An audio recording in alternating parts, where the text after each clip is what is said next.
So you clicked on this video because you feel like your sleep is trash.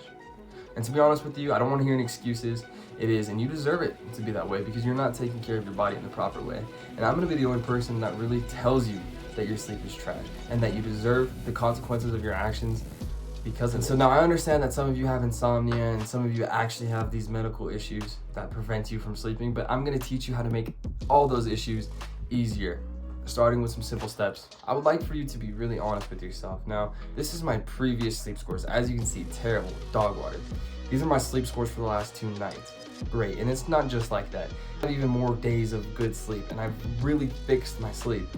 And I've actually done the things that I'm gonna tell you to do, because on this channel, I don't tell you to do things that I haven't done. That's why I don't tell you to like invest in like a 401k or anything like that, because I've never put money in a 401k. When I had this terrible sleep, I was working 16-hour days and working 2 jobs at the time. I had a terrible girlfriend.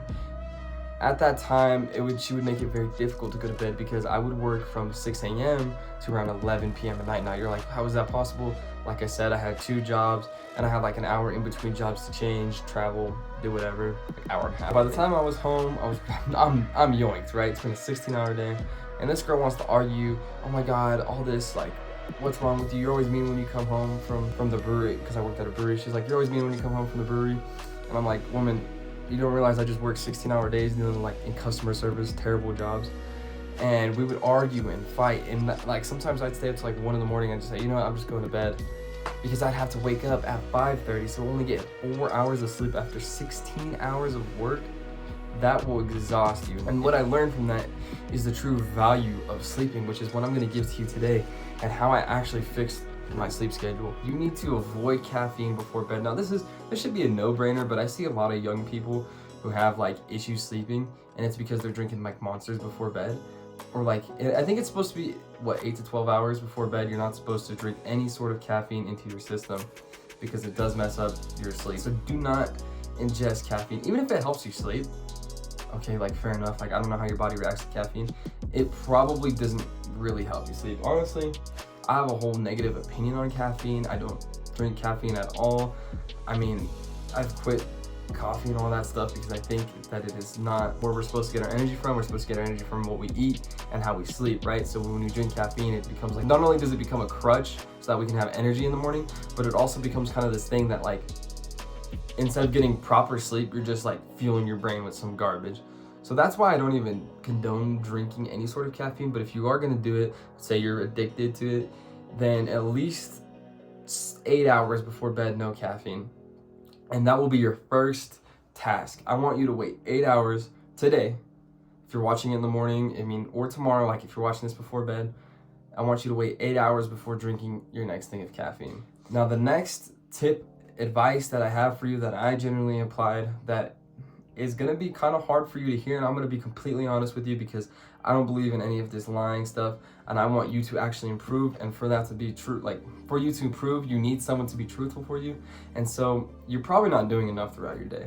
What do you mean by that? Like I run and I hike. If you're not hitting 8,000 steps and 1 gym workout per day, except for on your rest days, obviously, and if you're not properly depleting your energy, not living your life, like being present in the moment and going on like these adventures and exploring and really just enjoying and like working hard at the gym and like putting on the 8,000 steps, then you're not spending enough energy. So you won't be tired if you haven't spent your energy. Like I said, for some of you that might be hard to hear. I mean, some of you probably look like the fat, amazing roll of gumball dude, you know what I'm talking about?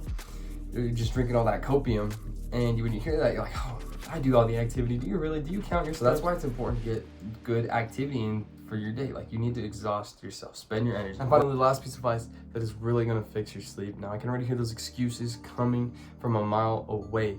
I want you to wake up at the same time and get up at the same time. Oh, my schedule, my work hours, my gym. Bro, shut up. You can make it to bed at the same time and wake up at the same time every single night. I guarantee you. All you would have to do is try to do it, my man. Listen, this is what really elevated my sleep progress. You've seen the stats that I wear. Like, you know this works, and I'm telling you, and like probably in your brain, you're probably thinking like, there's no way I can make this work, or there's this and there's that. Like, I guarantee you, if you take the time, if you take the effort, or maybe if you change the bad things in your life that won't make it work, then you can make it work. And like I said, this is the most essential step to your sleep patterns, because our body will begin to recognize, okay, now it's time to get tired, and now it's time to get awake. Another like sneaky hack that I haven't used that it would go well with this is only use your bed for sleeping. So of course, you being you, hopefully you make your bed every single morning. If not, we're gonna have a little discussion later on, but hopefully you make your bed every single morning. Now I don't want you to do anything else in that bed except for sleep. That's the only thing. If possible, I get like I edit some of my videos in bed because like I have such a small space here that it's hard for me to do it anywhere else. It's like just the most comfortable. And again, I'm not really having issues with that, but if you are an insomniac, this might literally save you. All you have to do is only use your bed for sleep. And you might be like, what do you, preposterous. Like, I don't want you don't go on your phone when it's bedtime in your bed. You'd have to sit up in a chair, go downstairs, or do whatever it is you do to go on your phone. You don't look at your laptop while you're in your bed. You don't read any books while you're in your bed. You don't journal. You don't do anything self-improvement wise. You don't do anything except for you try to get some sleep when you're in your bed. I guarantee you that will work amazingly for you if you not only combo all these things, right? You go to bed at the same time, you only sleep in your bed, you cut out the caffeine. What's the other one? You don't watch screens. Now this one doesn't really, like, I'm not saying it doesn't apply to me. My sleep could always get better. As you can see, it's not like 100% score. So what I think I need to do is start cutting out screens, because I do have this habit of texting people before I go to bed.